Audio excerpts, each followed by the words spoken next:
Jalan Ciamis pagi itu diselimuti kabut tipis. Warna abu-abu langit menyatu dengan debu jalanan, menyembunyikan luka-luka yang tak terlihat oleh mata. Di antara deretan warung dan kios kusam, berdirilah sebuah lapak kecil, tak lebih dari meja kayu reyot dan payung robek.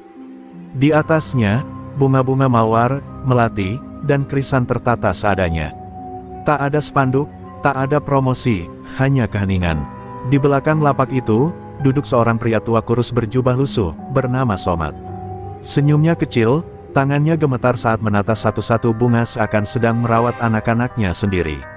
Orang-orang yang lalu lalang tak banyak bicara padanya, tapi sesekali mereka melirik dengan heran. Siapa dia?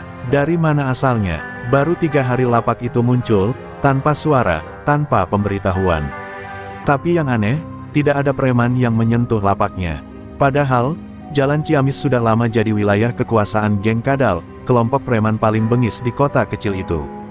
Mereka tak segan memeras, memukuli, bahkan membakar lapak jika tak diberi upeti. Tapi Somad, seakan tak terlihat oleh mereka. Belum, suara azan zuhur menggema dari masjid kecil di ujung jalan. Somad berhenti menata bunga, mengambil wudhu dengan air di ember tua yang ia simpan. Lalu ia salat di belakang lapaknya, dengan alas kardus tipis yang sudah compan camping. Orang-orang menyaksikannya dari kejauhan. Beberapa tertawa kecil. Tukang bunga sok alim, gumam seorang pedagang rokok. Tapi ada pula yang diam, merasa tenang melihatnya. Saat salatnya usai, seorang anak kecil datang mendekat. Perempuan, usia sekitar 7 tahun. Ia menunjuk seikat bunga melati.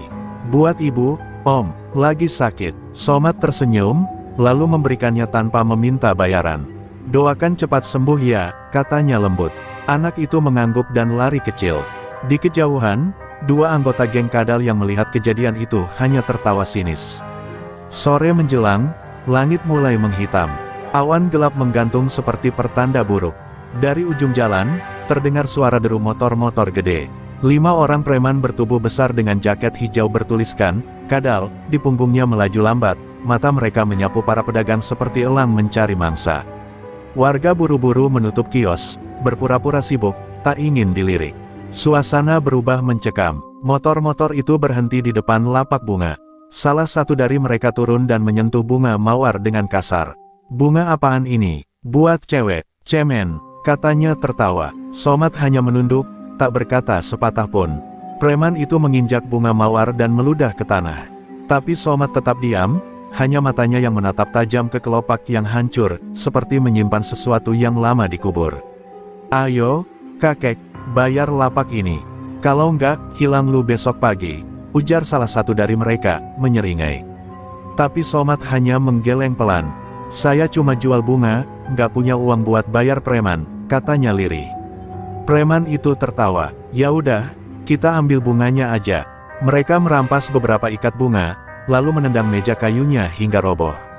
Somad terdorong dan jatuh, tapi tetap diam. Orang-orang menyaksikan dari kejauhan, tak berani mendekat. Beberapa ingin menolong, tapi takut akan nasib mereka sendiri. Dalam kekacauan itu, satu hal yang terlupakan, tatapan Somad. Di balik ketenangannya, ada api kecil yang mulai menyala. Ia menatap ke arah para preman itu berjalan menjauh dengan bunga curian di tangan, dan bisikannya nyaris tak terdengar, kalian sudah melangkah terlalu jauh. Malam turun perlahan di jalan Ciamis. Hujan rintik mengguyur aspal yang retak-retak, menambah kelam suasana. Di balik tirai hujan, jeritan samar terdengar dari ujung gang. Seorang pedagang kopi ditemukan babak belur, wajahnya lebam, matanya nyaris tak bisa dibuka. Saya cuma nggak bisa kasih uang rokok, mereka langsung hajar, bisiknya lirih pada warga yang menolong. Tak perlu disebut siapa pelakunya, semua sudah tahu, geng Kadal lah yang kembali beraksi. Geng Kadal semakin buas, mereka merasa tidak tersentuh hukum, karena polisi pun enggan berurusan dengan mereka. Beberapa aparat sudah disuap, beberapa lainnya takut dibalas dendam. Mereka menebar ancaman ke setiap pedagang, bayar, atau anggap hidupmu habis. Tak ada yang berani melawan. Warga hanya bisa menunduk dan berharap hari esok membawa keajaiban, tapi keajaiban terasa seperti dongeng bagi mereka. Pagi harinya, Somad duduk di depan lapaknya yang porak-poranda. Meja kayu patah, bunga-bunga layu berserakan seperti mayat-mayat kecil yang kehilangan makna. Tapi dia tetap menata satu persatu dengan tangan gemetar. Tak ada amarah di wajahnya, hanya kesedihan yang dalam. Seorang ibu mendekat dan menyodorkan uang. "Pak, ini buat ganti bunga kemarin." Somat menolak lembut. "Tak perlu. Selama bunga bisa tumbuh lagi, saya pun akan berdiri lagi." Namun, dari kejauhan, geng kadal terus mengawasi. Mereka mulai merasa terganggu oleh kehadiran Somat. Bukan karena dia melawan, tapi justru karena dia tidak takut. Bagi preman seperti mereka, ketakutan adalah senjata. Tapi Somat terlalu tenang, terlalu diam, dan di mata Wak Kadal, pemimpin geng itu, Somat terlihat seperti ancaman yang belum bisa mereka pahami. Malam itu, Wak Kadal mengumpulkan anak buahnya di sebuah gudang tua di belakang pasar. Wajahnya penuh bekas luka dan tato ular melingkar di lehernya. "Orang tua itu, siapa dia sebenarnya? Gue gak suka caranya ngelawan diem-diem. Besok, hancurin semua, jangan sisain satu pot bunga pun." Suaranya dingin, dan semua yang mendengarnya tahu, perintah itu bukan main-main. Esoknya, Somat datang lebih awal dari biasanya. Dia membawa bibit baru, ember kecil, dan beberapa plastik berisi pupuk. Seolah-olah insiden kemarin tak terjadi. Tapi yang berbeda hari itu adalah tatapannya. Tidak lagi hanya sedih, ada nyala kecil di balik matanya yang mulai membakar. Dan yang lebih mengejutkan, dia menggali sedikit tanah di samping lapaknya dan menanam sendiri bunga-bunga itu. Perlahan, penuh penghayatan, seperti sedang menanam harapan terakhirnya di dunia. Beberapa pedagang yang lewat mulai merasa ada yang aneh. Mereka melihat tangan Somat berotot kencang meski tubuhnya tampak kurus. Gerakannya terlatih, tidak seperti orang tua biasa. Seseorang berbisik ke tetangganya, "Gue pernah lihat gaya tanam gitu, dulu waktu di terminal Borobudur." Itu bukan tukang bunga biasa, tapi sebelum bisik-bisik itu menyebar, suara motor kembali meraung di jalan, tanda neraka akan turun lagi. Dan saat geng kadal datang dengan penuh amarah dan kaki menghentak tanah, Somat tetap duduk bersila di samping bunga-bunga yang baru tumbuh. Ia menatap mereka tenang, sambil berkata pelan, "Jangan injak yang belum mekar, karena kalian mungkin tak sanggup menghadapi apa yang akan tumbuh darinya." Sepatu bot preman-preman geng kadal menghantam aspal basah dengan kasar. Langkah mereka penuh dendam. Mereka datang bukan sekadar untuk memalak, tapi untuk menghancurkan, untuk menghapus keberadaan Somat dari jalanan Ciamis. Wajah-wajah mereka dipenuhi kemarahan, terutama pemuda bertubuh besar bernama Ujang Blekok, tangan kanan Wak Kadal, yang menjadi ujung tombak teror hari itu. Ia maju paling depan, matanya tajam menatap lapak bunga Somat seperti ingin melumatnya hidup-hidup. Somat tetap duduk bersila, tenang, tangannya membersihkan kelopak bunga yang basah oleh embun pagi. Beberapa warga mengintip dari kejauhan, dada mereka sesak. Ingin menolong tapi tak punya nyali. Ingin berteriak, tapi takut menjadi sasaran berikutnya. Mereka tahu apa yang akan terjadi, bunga-bunga itu akan dihancurkan lagi, Somat akan dipukul, dan tak ada yang bisa menghentikan. Tapi mereka tidak tahu, hari itu tidak akan sama seperti hari sebelumnya. Ujang Blekok menendang pot bunga pertama dengan penuh tenaga. Pot itu pecah, tanah berserakan. "Masih berani buka lapak, dasar orang tua keras kepala," teriaknya. Dia meraih kerah baju Somat dan menariknya kasar hingga tubuh renta itu terangkat sedikit. "Lo pikir jalan ini milik lo?" hardiknya lagi. Tapi Somat tak menjawab. Matanya menatap lurus ke arah Ujang, bukan dengan marah, tapi dengan keheningan yang menusuk lebih dalam dari amarah. Tanpa aba-aba, Ujang meninju wajah Somat keras-keras. Tubuh Somat terlempar ke tanah, mulutnya mengeluarkan darah segar. Tapi anehnya, ia langsung bangkit perlahan. "Saya sudah bilang, jangan injak yang belum mekar," ucapnya pelan, sambil menyeka darah dari bibirnya. Ujang geram, lalu menghujaninya dengan tendangan bertubi-tubi. Bunga-bunga beterbangan, tanah terhambur, dan Somat tersungkur lagi, tapi tetap tak melawan. Salah satu preman, Jali, tiba-tiba menarik Ujang. "Udah, Bang, udah cukup. Dia nggak ngelawan kok." Tapi Ujang malah mendorong Jali. "Lu takut sama orang tua begini?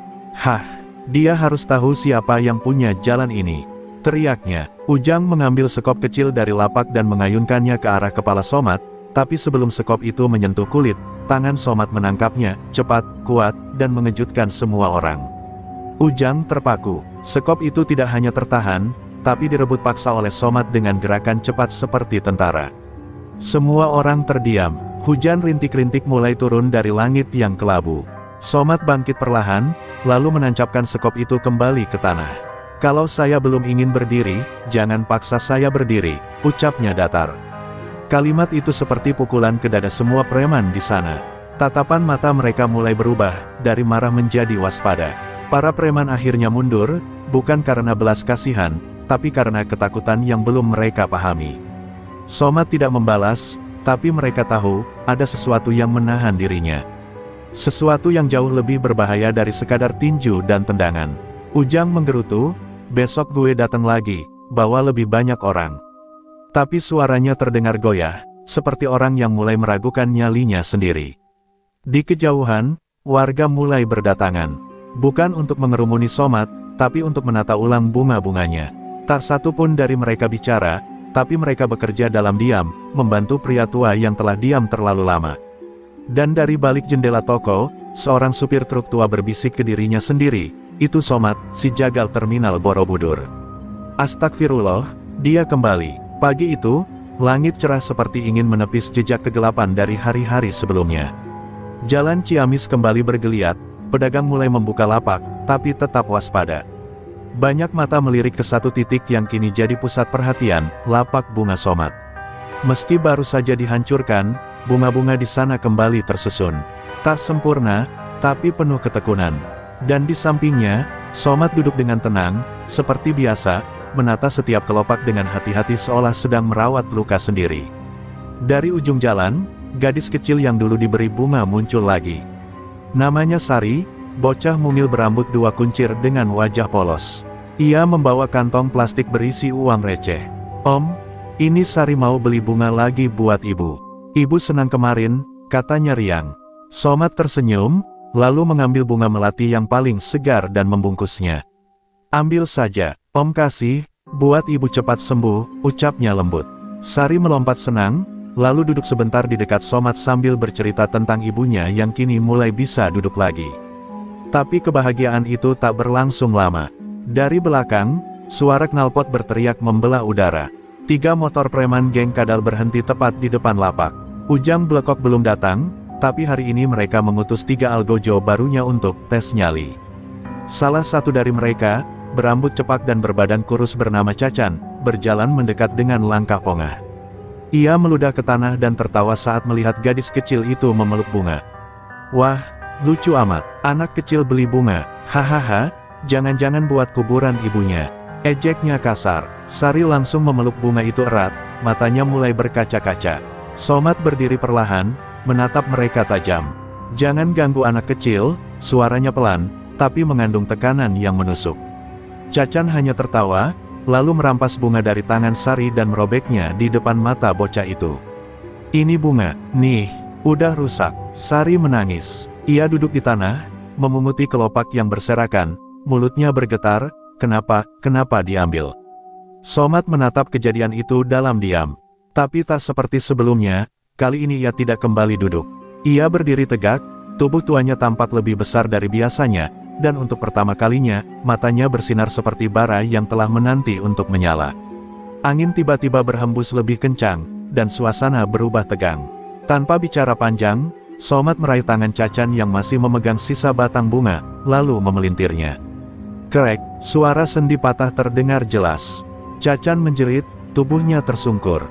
2 preman lainnya langsung maju, tapi hanya butuh 3 gerakan cepat, sikut ke dagu, lutut ke perut, dan dorongan ke dahi, semuanya tumbang seketika. Warga yang menyaksikan dari kejauhan tak bisa berkata-kata. Mereka melihat sesuatu yang belum pernah mereka lihat dari pria tua itu, kebangkitan raksasa yang telah lama tertidur. Somat mendekati Sari, lalu mengangkat bunga yang sudah rusak. Ia tak berkata apa-apa, tapi dengan tangan gemetar, ia menata ulang kelopaknya, lalu menyisipkan bunga itu ke rambut Sari. "Ibumu tidak akan tahu ini pernah rusak," katanya, lalu menatap 3 preman yang tergeletak. "Tapi kalian akan tahu, siapa yang kalian bangunkan hari ini." Dan hari itu, ketenangan jalan Ciamis runtuh.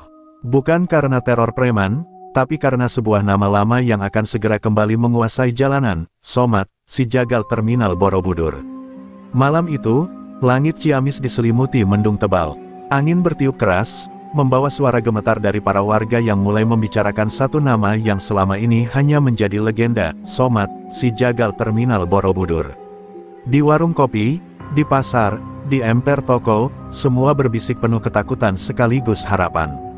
Apa benar dia balik? Kalau iya, mungkin jalan Ciamis akan aman lagi. Tapi tak satu pun yang berani menyebut namanya lantang. Seolah jika disebut, masa lalunya akan benar-benar bangkit.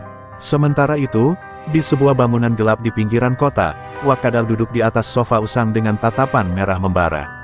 Ujang Blekok berdiri di sampingnya, membalut luka bekas perkelahian tempo hari. Anak buah kita dipermalukan, Wak. Tiga-tiganya dikerjain kayak tikus sama si tukang bunga itu, gumam Ujang dengan suara berat. Wak Kadal tidak langsung menjawab.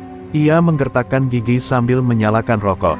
Somad, itu nama yang gak boleh muncul lagi, bisiknya, dingin. Wak Kadal tahu siapa Somad.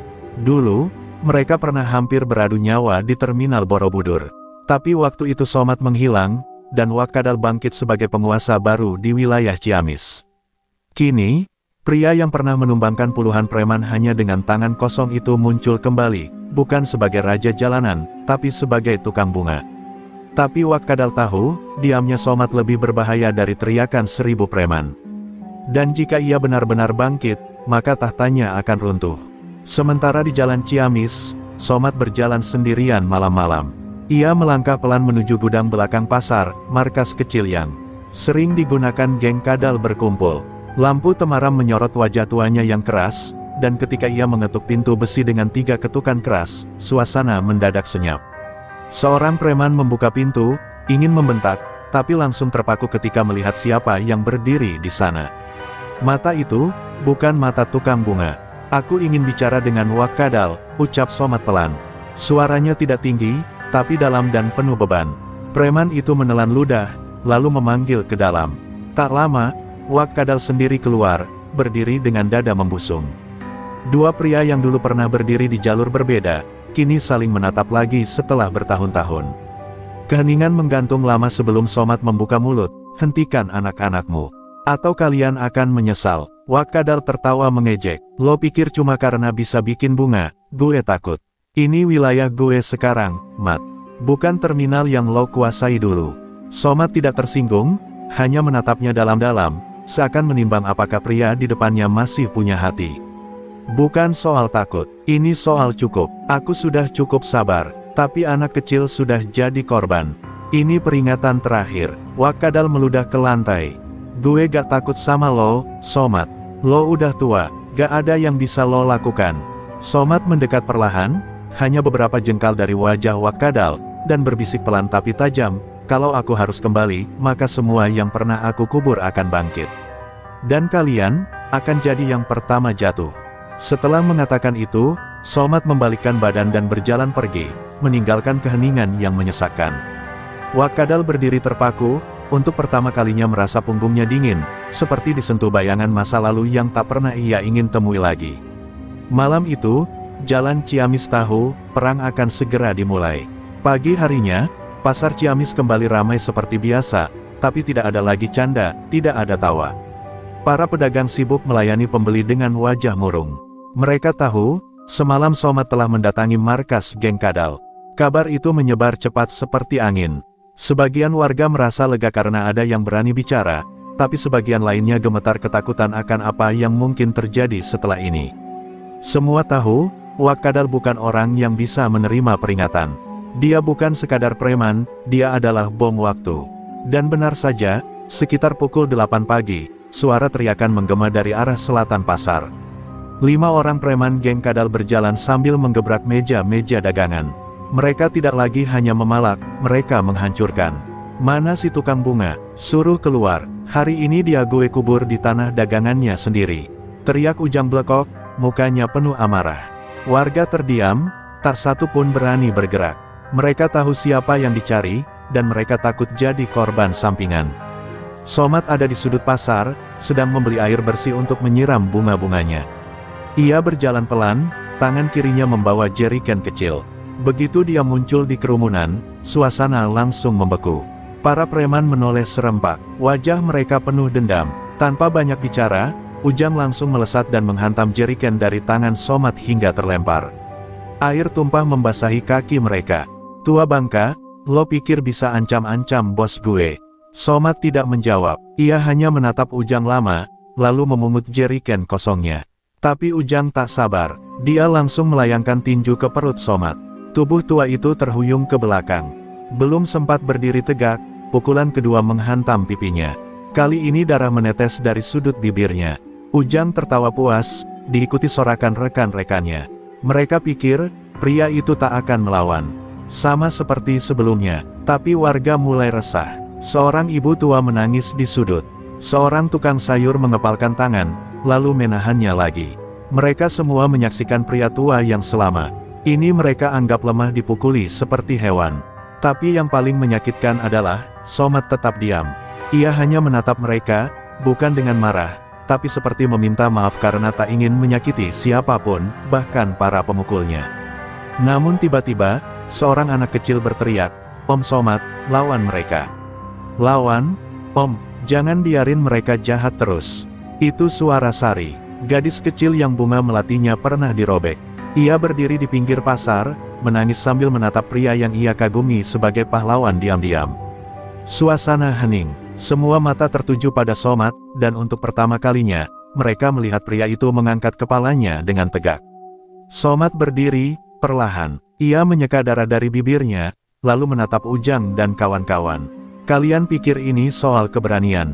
Ini soal batas, dan kalian sudah melewatinya," ucapnya pelan. Suaranya lirih, tapi semua bisa mendengarnya. Dan sebelum siapapun bisa bereaksi, Ujang mencoba meninju lagi, tapi kali ini, tinju itu berhenti di udara. Ditahan oleh tangan kurus Somat, yang kini menggenggamnya dengan kekuatan yang tak masuk akal. Dengan satu gerakan cepat, Somat memutar tangan Ujang dan mendorongnya ke tanah. Tubuh besar itu roboh seperti karung jatuh. Preman-preman lainnya terdiam, terkejut, dan mulai mundur.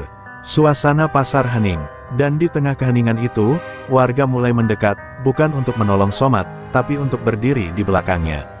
Ujang blekok tergeletak tak berdaya, tulang lengannya seperti retak. 3 preman lainnya saling pandang, ragu untuk maju. Tapi Somat berdiri tenang, tidak mengejar, tidak menyerang, hanya menatap mereka dengan mata yang dalam, mata yang menyimpan luka, amarah, dan masa lalu yang tak semua orang tahu. "Pergi, sebelum kalian melihat sisi yang bahkan aku sendiri tak ingin munculkan lagi," ucap Somat pelan, namun tajam seperti sembilu. Para preman mundur dengan panik, menyeret Ujang yang meringis kesakitan. Tapi satu dari mereka, botak Denny, sempat menoleh sebelum kabur. "Gue kenal lo, dulu lo pernah. Astaga, bukan lo yang dulu disebut Matoa, jagal selatan itu." Wajahnya pucat pasi. Begitu kata Matoa terucap, beberapa warga yang lebih tua mulai bergidik. Nama itu sudah lama terkubur, namun hari itu bangkit lagi dari debu sejarah. Pasar mendadak sunyi. Orang-orang menatap Somat dengan campuran rasa takut dan kagum. Beberapa dari mereka mulai membisiki satu sama lain, menyebut kejadian-kejadian 20 tahun lalu, tentang sosok legendaris yang menghabisi 7 geng preman di selatan pulau hanya dalam satu malam. Sosok itu menghilang setelah peristiwa berdarah di Pelabuhan Batu, dan tak pernah terdengar lagi. Kini, banyak yang mulai percaya, Somat bukan pria biasa. Somat menunduk, memejamkan mata. Kenangan yang selama ini ia kubur mulai mengoyak kembali. Wajah ibunya yang menangis karena ia pulang membawa darah, jeritan seorang bocah yang terkena sabetan parang di pertempuran terakhirnya, semua berputar di kepalanya. "Aku berhenti karena lelah menjadi binatang," gumamnya pelan. Tapi hari ini, karena ulah para preman, bayangan gelap itu dipaksa kembali muncul. Tiba-tiba seorang pria tua mendekat dari kerumunan. Ia membawa tongkat, matanya berkaca-kaca. "Somat, Matoa, aku tahu kau pasti masih hidup." Pria itu adalah Pak Hashim, mantan polisi yang dulu pernah bertugas menangkap Matoa. Tapi yang tak banyak orang tahu, ialah yang menyelamatkan Somat dan memberinya identitas baru.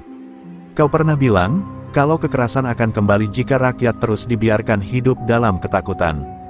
Hari ini, hari itu datang, nak." Somat menatap Pak Hashim. Ia ingin menyangkal, ingin lari dari kenyataan. Tapi sorak warga mulai terdengar. Bukan sorak kemenangan, tapi sorak harapan. Orang-orang mulai berdiri di belakangnya. Para pedagang, Anak-anak, bahkan pemuda yang dulu takut bicara, semua menyuarakan hal yang sama, kami tidak takut lagi.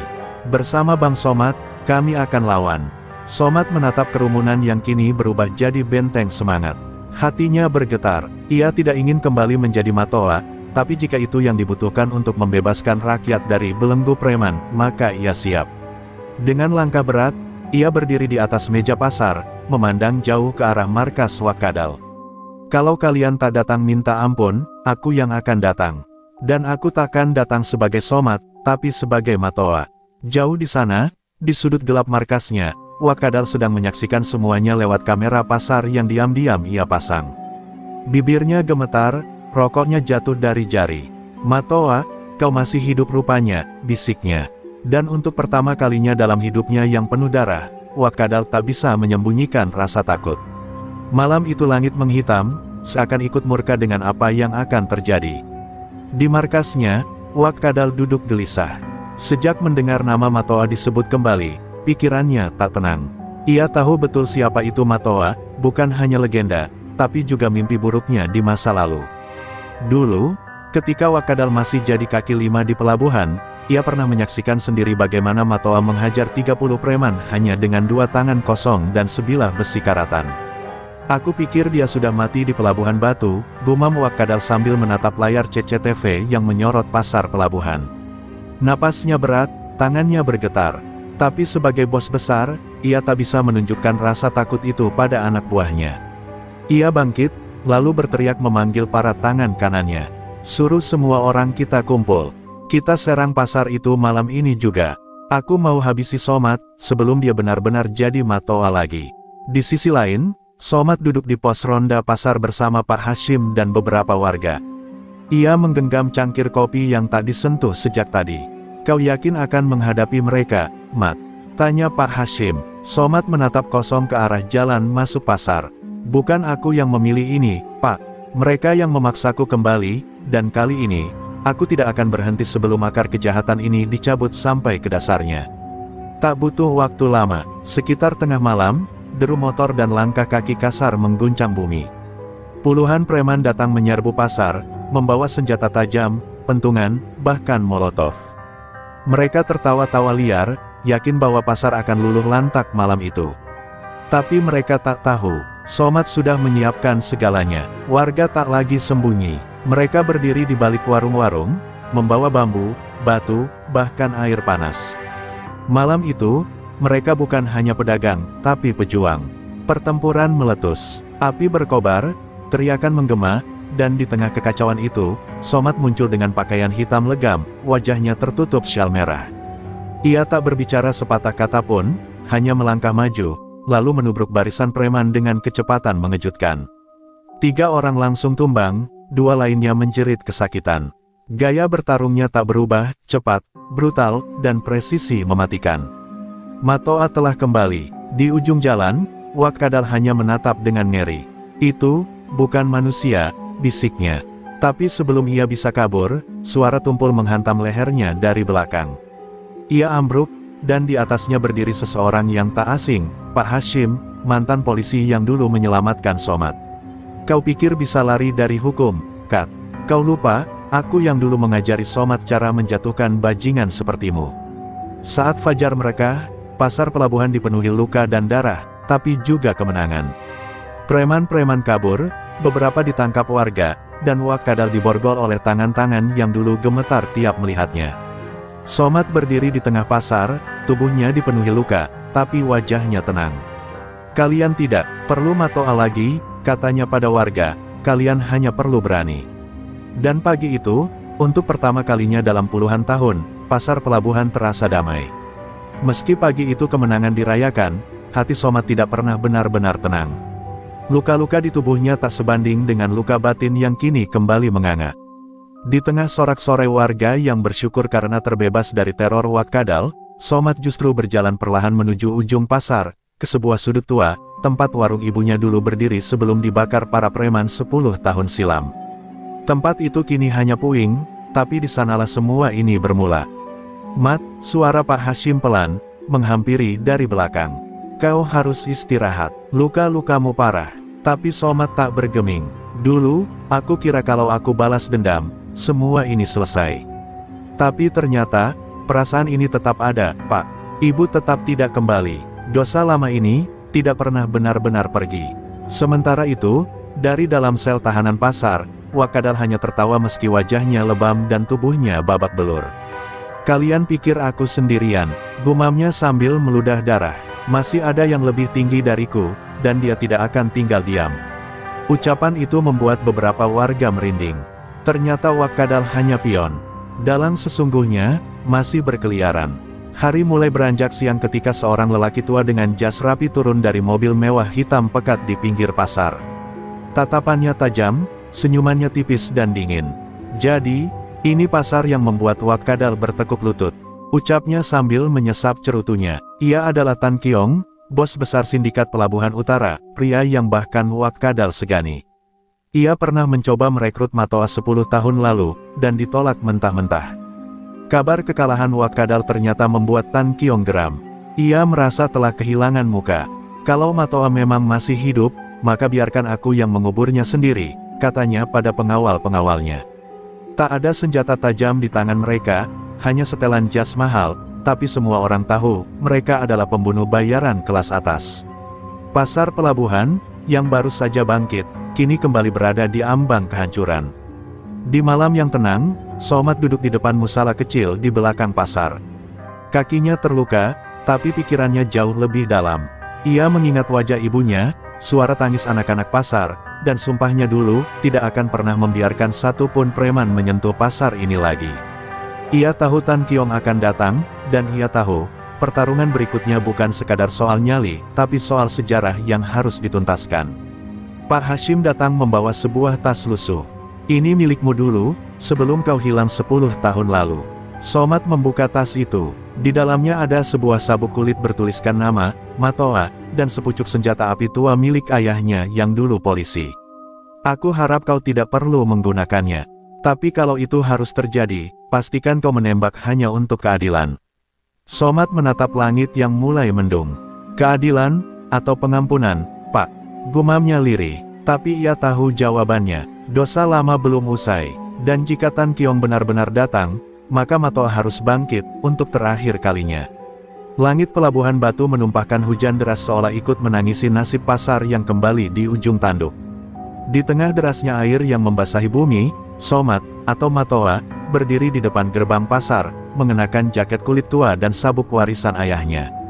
Di tangannya tergenggam senjata api yang sudah lama tidak disentuh. Warga pasar menonton dari balik bangunan, menahan napas. Mereka tahu, malam ini bukan malam biasa. Ini malam penentuan, antara kebebasan, atau kembali dalam cengkeraman kegelapan. Mobil-mobil hitam berjejer di depan pasar. Tan Kiong keluar lebih dulu, payung dibukakan oleh anak buahnya. Senyumannya, licik, namun mata tuanya menyiratkan kehancuran yang telah ia ciptakan selama puluhan tahun. Matoa, ucapnya datar, akhirnya kita bertemu lagi. Sayang sekali, kita harus menyelesaikannya begini.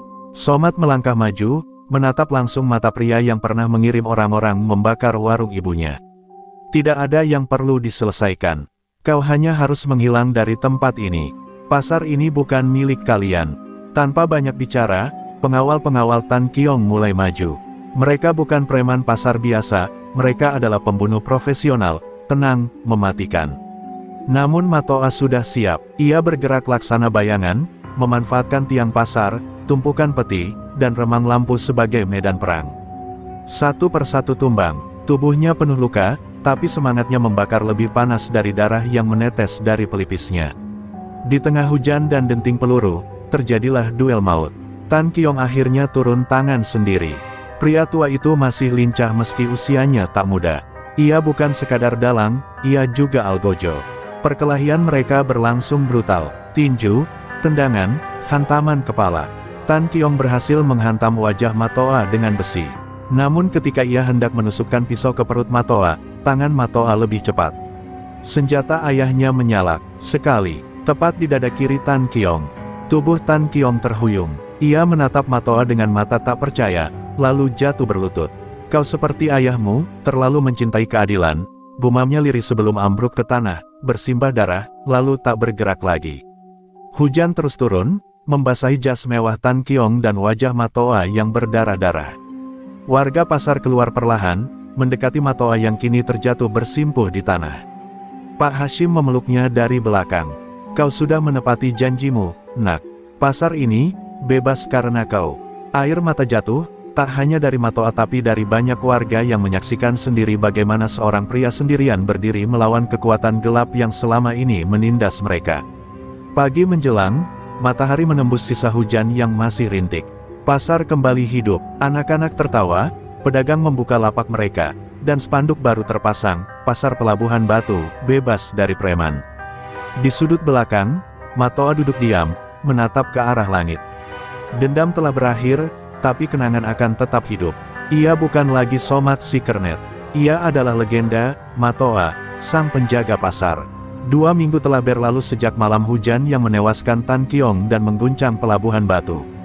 Pasar kini hidup kembali, tak hanya sebagai tempat jual beli, tapi sebagai simbol perlawanan rakyat kecil terhadap keserakahan.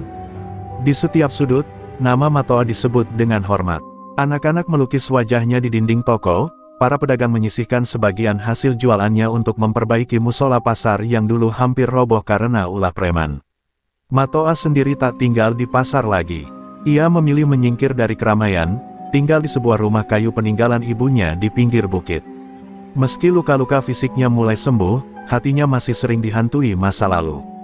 Ia duduk di teras rumah setiap sore, memandangi langit senja sambil mengenang ayah dan ibunya, 2 orang yang diam-diam telah membentuk siapa dirinya hari ini. Suatu pagi, Pak Hashim datang membawa kabar bahwa pemerintah kota ingin memberikan penghargaan resmi kepada Matoa. Tapi lelaki itu menolaknya dengan tenang. "Bukan penghargaannya yang kuinginkan, Pak. Cukup pasar itu jangan lagi menjadi tempat air mata," ujarnya. Ia lalu menyerahkan map berisi rencana pembentukan koperasi pedagang pasar, lengkap dengan tanda tangannya sebagai pelindung. Ia tak ingin dikenang sebagai pahlawan yang membunuh, tapi sebagai lelaki yang berjuang agar orang lain tak perlu bertarung lagi. Namun bukan berarti Matoa dilupakan. Setiap malam Jumat, warga pasar berkumpul di musola, membaca doa bersama, dan menceritakan ulang bagaimana seorang kernet tua yang dulu sering dianggap tak penting, ternyata menyimpan amarah yang mampu membebaskan mereka dari penindasan. Dari kisah itu, mereka mengajarkan anak-anak agar jangan pernah remehkan seseorang hanya karena penampilannya. Sementara itu, sisa-sisa anak buah Tan Kiong yang tersisa mulai tercerai-berai. Beberapa menyerahkan diri ke polisi, beberapa kabur keluar kota. Nama Matoa menjadi momok menakutkan bagi dunia premanisme. Sekali seorang legenda muncul dari rakyat biasa, dunia bawah sadar bahwa kekuasaan tak selalu bisa dibeli. Sore itu, seorang pemuda mendatangi rumah Matoa. Ia membawa keranjang berisi makanan dan berkata bahwa ia anak dari salah satu pedagang yang dulu hampir mati karena Tan Kiong. "Bapak saya titip ini, katanya kami tak akan pernah melupakan apa yang telah abang lakukan." Matoa menerima dengan senyum tipis. Tak banyak kata, hanya anggukan. Tapi di matanya, ada air bening yang jatuh, bukan karena luka, tapi karena akhirnya, perjuangannya tidak sia-sia. Langit sore kembali jingga, angin berhembus lembut melewati pepohonan. Dan di bawahnya, duduk seorang pria yang tampak seperti siapa saja, namun di balik sunyi wajahnya, tersimpan kisah tentang keberanian, dendam, dan cinta pada keadilan. Dialah Somat, dialah Matoa, lelaki yang pulang bukan hanya membawa luka, tapi kemenangan. Langit mendung menggantung di atas Pelabuhan Batu saat kabar tentang pemakaman Tan Kiong tersebar secara diam-diam.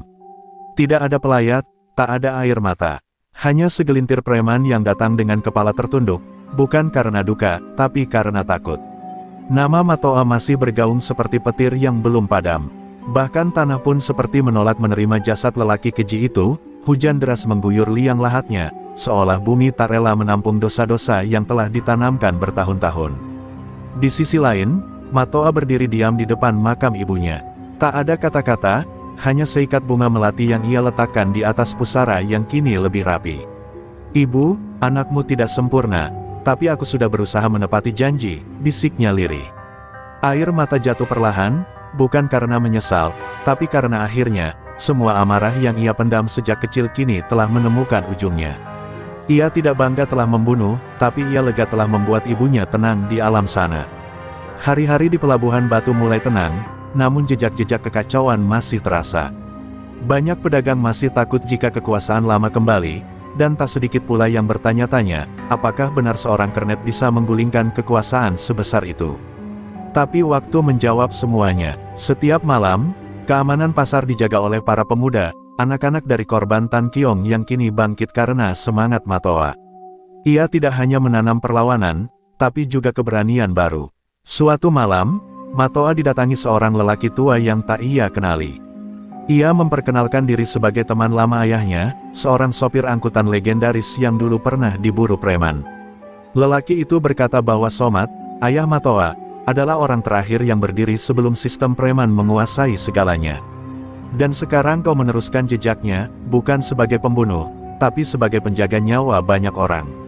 Matoa hanya tersenyum getir. Ia tak pernah ingin jadi legenda. Ia hanya ingin hidup damai. Namun ketenangan tak selalu abadi. Di luar kota, sebuah jaringan preman besar mulai menyusun kekuatan. Mereka mendengar cerita tentang seorang lelaki dari Pelabuhan Batu yang menghancurkan kekuasaan hanya dengan tangan dan tekad. Dan bagi mereka, itu adalah ancaman. Matoa tak tahu bahwa namanya kini telah menyebar, dan dengan itu, bahaya baru mulai mendekat perlahan. Tapi bagi lelaki yang telah kehilangan segalanya, ia tak lagi takut akan kehilangan. Ia hanya takut jika luka lama kembali tanpa arti. Pagi itu, Matoa menerima surat dari seseorang yang tak dikenal. Isinya hanya satu kalimat, "Kami tahu siapa kamu. Dan kami datang." Tak ada rasa gentar di matanya, hanya kesunyian yang berubah menjadi nyala kecil di dada.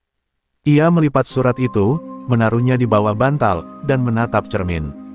Wajahnya memang tak lagi muda, tapi matanya masih menyimpan bara seperti malam pertama ia membantai anak buah Tan Kiong.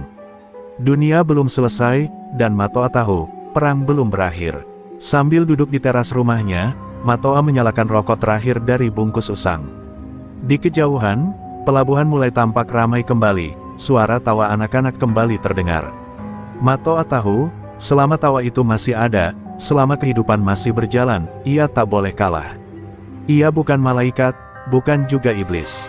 Ia hanya lelaki yang terlalu sering disakiti, dan akhirnya belajar bahwa cinta kadang harus diperjuangkan dengan darah. Dan disinilah ia, duduk sendiri, dengan luka yang tak lagi berdarah tapi tak pernah benar-benar sembuh. Di balik tenangnya wajah itu, tersembunyi sejarah tentang pelabuhan, tentang preman, tentang keluarga, dan tentang sebuah dendam yang berakhir menjadi kekuatan untuk menyelamatkan banyak orang. Dialah Matoa, sang kernet, sang legenda, dan kini, sang penjaga. Angin laut malam itu membawa aroma yang berbeda. Bukan hanya garam dan ombak, tapi ketegangan yang menusuk dada. Sejak surat ancaman itu datang, Matoa tahu waktunya istirahat telah habis.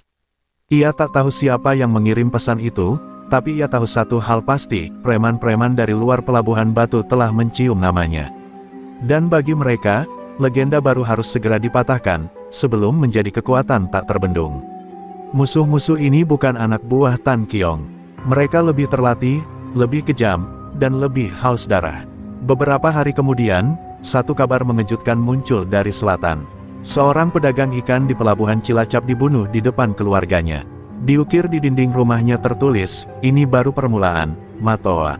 Kabar itu membuat Pelabuhan Batu kembali diliputi ketakutan.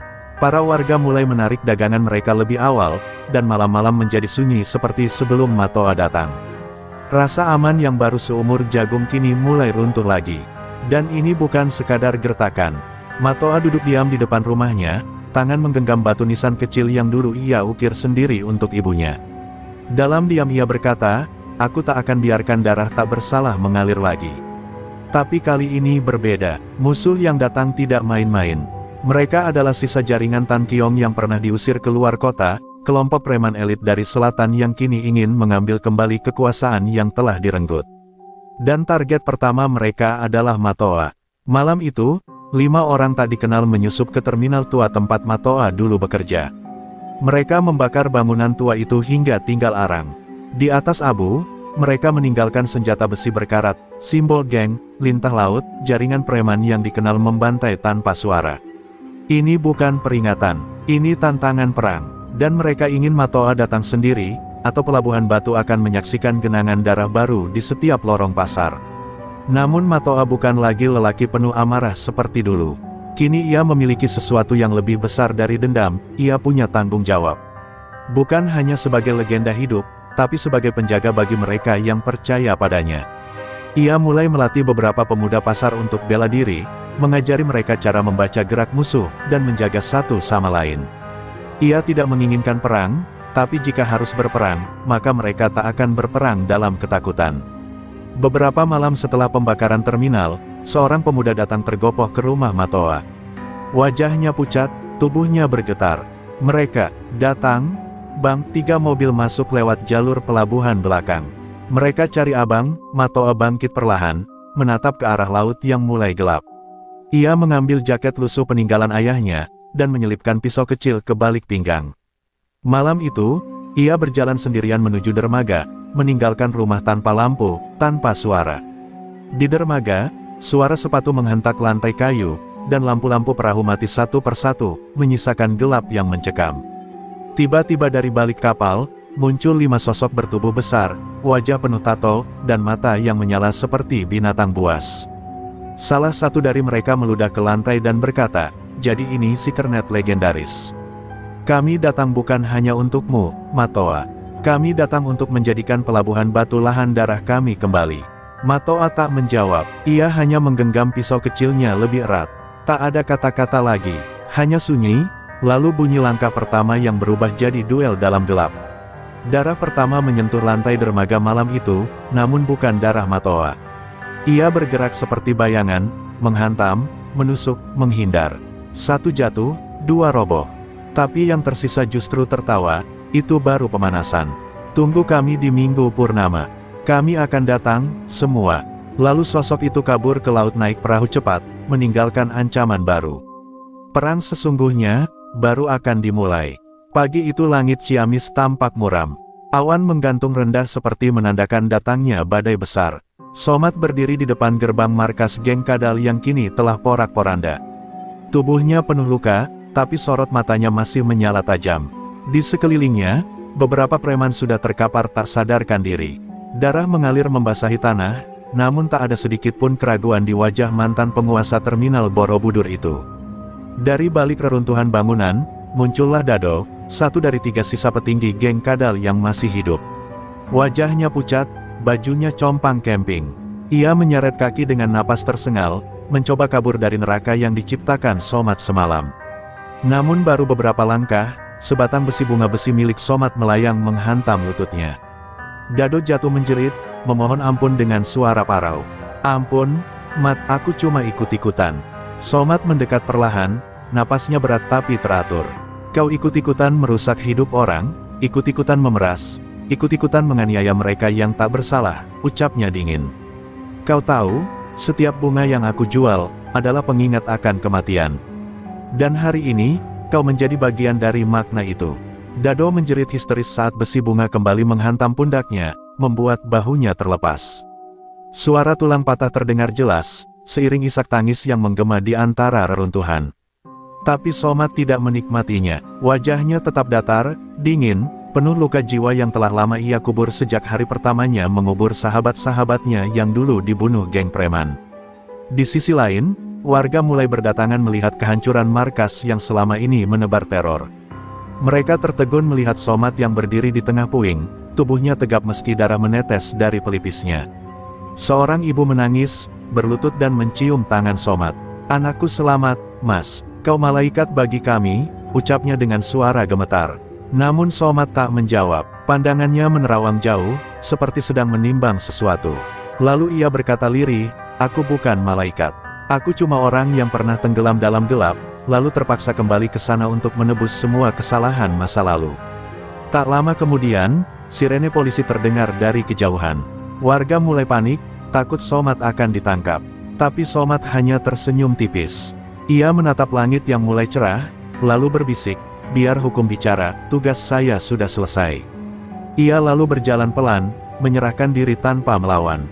Bukan karena lemah, tapi karena ia tahu, bunga terakhir telah gugur. Dan di antara puing-puing kehancuran itu, tumbuh sekuntum bunga merah dari pot retak di depan gerbang. Simbol bahwa meski darah tertumpah, keadilan akhirnya bersemi kembali. Hujan turun deras saat mobil tahanan membawa Somad menyusuri jalanan licin menuju kantor polisi. Di balik jeruji besi, ia duduk diam dengan kepala sedikit menunduk, bukan karena malu, tapi karena tubuhnya belum pulih sepenuhnya. Luka-luka masih basah, namun batinnya lebih tenang dari sebelumnya. Ia tahu apa yang telah ia lakukan, melawan kezaliman, meski harus membayar dengan kebebasannya. Namun dunia belum selesai dengannya. Di Pelabuhan Batu, tempat awal mula semua dendam ini lahir, sebuah gerakan balas dendam tengah disusun. Ternyata, geng kadal bukan hanya beroperasi di Ciamis, mereka punya akar kuat di pelabuhan itu, tempat Somad dulu pertama kali jadi korban pemalakan dan kehilangan teman sejatinya, Ujang. Kini, adik dari ketua geng kadal yang terbunuh, seorang preman licik bernama Rambo, bersumpah akan mengakhiri hidup Somad meski harus menyerbu kantor polisi. Di malam yang sama, petugas mendapat laporan bahwa sekelompok preman bersenjata hendak menyerang kantor polisi demi menjemput paksa Somad. Situasi mencekam. Warga yang mendengar kabar itu langsung berkumpul di depan kantor polisi. Mereka menyalakan lilin, membawa papan bertuliskan, "Bebaskan pahlawan kami." Suara tangis dan doa bercampur di tengah hujan yang belum juga reda. Kapolsek kebingungan, karena markasnya dikepung warga dari dalam, dan preman dari luar. Ia pun memutuskan membawa Somad ke tempat yang lebih aman, ironi yang menyayat, karena justru orang yang menyelamatkan warga kini harus diselamatkan dari ancaman kriminal. Dalam perjalanan menuju Pelabuhan Batu untuk pengalihan lokasi, konvoi polisi disergap di tengah jalan. Tembakan meletus, kaca pecah, dan langit malam jadi saksi ketegangan berdarah itu. Somad, meski dalam kondisi diborgol, tetap bereaksi cepat. Dengan tendangan keras, ia menjatuhkan salah satu preman bersenjata dan menyambar kunci borgol. Polisi yang terdesak bahkan sempat terkejut melihat bagaimana tahanan mereka justru menyelamatkan nyawa. Dalam hitungan detik, Somad kembali menjadi sosok yang menakutkan. Ia menghajar para penyerang tanpa ampun. Di tengah hujan, darah dan peluh kembali membasahi tubuhnya. Rambo muncul di antara asap dan ledakan molotov, memegang parang panjang, matanya merah menyala karena dendam. "Kau bunuh abangku, Somad. Sekarang giliranmu," teriaknya. Somad menatapnya tanpa gentar. "Abangmu bukan korban, ia pembunuh. Aku hanya menuntut keadilan," jawabnya sambil maju perlahan. Duel berdarah pun tak terhindarkan. Di dermaga Pelabuhan Batu yang gelap dan licin, dua bayangan bertarung dengan kebencian dan luka masa lalu. Rambo akhirnya roboh, berdarah dan tak sadarkan diri. Polisi segera mengamankan lokasi. Warga yang mendengar kabar Somad kembali menyelamatkan mereka bersorak dan menangis haru. Somad, tubuhnya kini hampir tak sanggup berdiri, tersenyum lirih. "Sekarang, sudah cukup, sudah selesai," bisiknya sebelum akhirnya pingsan. Dan di pagi harinya, di dermaga tempat ia terkapar, tumbuh bunga liar dari celah kayu papan pelabuhan, bunga kecil berwarna merah darah. Bukan sekadar bunga biasa, tapi bunga terakhir, dari seorang lelaki yang mengorbankan segalanya demi memastikan tak ada lagi yang ditindas oleh kekuasaan preman. Sebuah simbol bahwa keadilan bisa tumbuh, bahkan dari luka yang terdalam.